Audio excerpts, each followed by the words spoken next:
আজি মহাপুৰুষ শ্ৰী শ্ৰী মাধৱদেৱৰ জন্ম উৎসৱ সমগ্ৰ অসমৰ লগতে বৰপেটা সত্ৰতো মহাপুৰুষগৰাকীৰ জন্ম উৎসৱ উলহ মালহেৰে পালন কৰা হৈছে।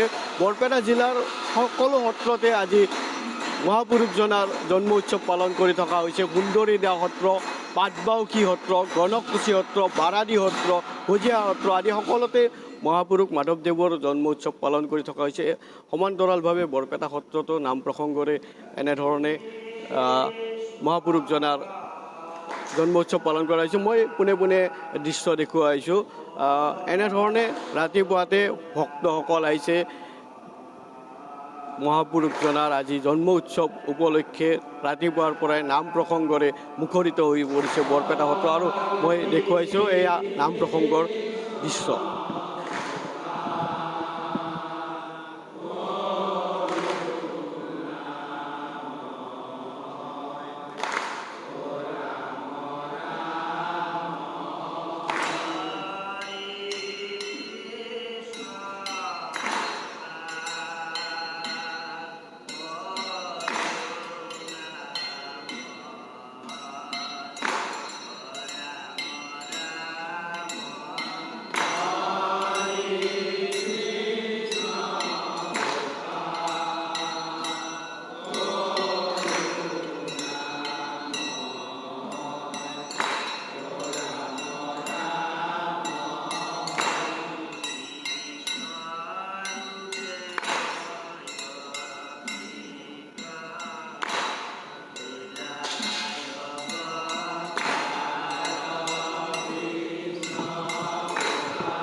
প্ৰতিজন অসমীয়াই আজি স্মৰণ কৰিছে মহাপুৰুষ মাধৱদেৱক, কাৰণ আজি মহাপুৰুষ মাধৱদেৱৰ জন্ম উৎসৱ।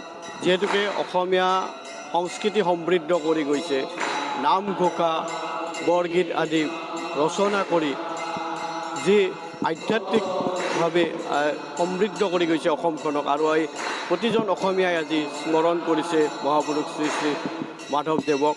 আৰু বৰপেটা সত্ৰতো সমান্তৰালভাৱে এনেধৰণে পালন কৰি থকা হৈছে মহাপুৰুষ শ্ৰী শ্ৰী মাধৱদেৱৰ জন্ম উৎসৱ। আমাৰ বৰপেটা সত্ৰত মাধৱদেৱৰ দুটা তিথি পালন কৰা হয়। এটা আৱিৰ্ভাৱ মহোৎসৱ আৰু আনটো কীৰ্তন মহোৎসৱ। এই আৱিৰ্ভাৱ মহোৎসৱ মথুৰা দাস বুঢ়াতাৰ দিনৰ পৰাই এটা সত্ৰীয়া পৰম্পৰাৰে চলাই অহা হৈছিল, আৰু সেইকাৰণে তেতিয়াৰ পৰা সংখ্যাটো গণি আহি ইয়াৰ 537 সংখ্যক পেপাৰে পত্ৰ লিখা মানে 538 সংখ্যক বুলি কৈছে। কিন্তু আমাৰ বৰপেটা সত্ৰৰ পৰম্পৰা অনুসৰি 537 সংখ্যক এই মাধৱদেৱৰ আৱিৰ্ভাৱ মহোৎসৱখিনি আমি আগৰ পৰাই দুদিনীয়া কাৰ্যসূচীৰে আমি পালন কৰা হয়।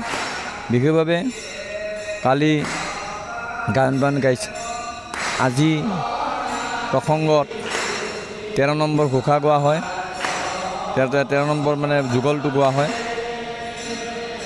তাৰপাছতে শিশুলীলাৰ পৰা 3টা ঘোষা গোৱা হয়,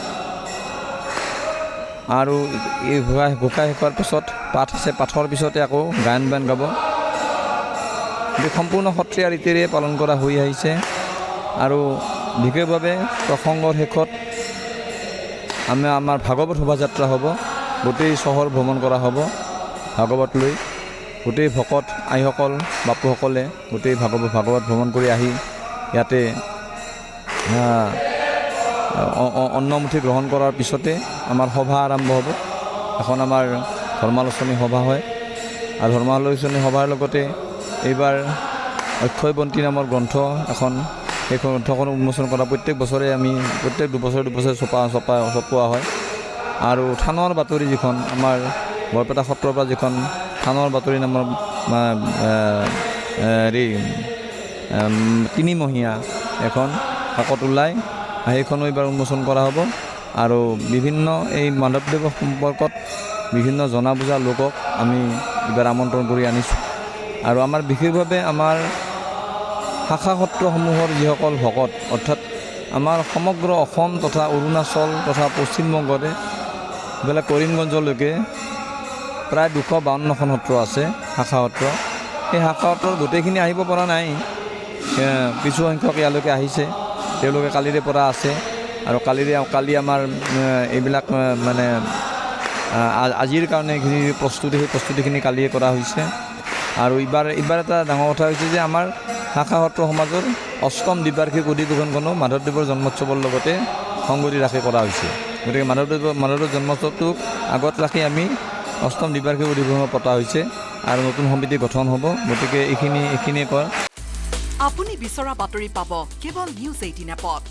নিউজ 18 এপ ডাউনলোড কৰিবলৈ স্কেন কৰক এই QR কোড। গুগল প্লে ষ্টৰতো পাব এই নিউজ 18 এপ।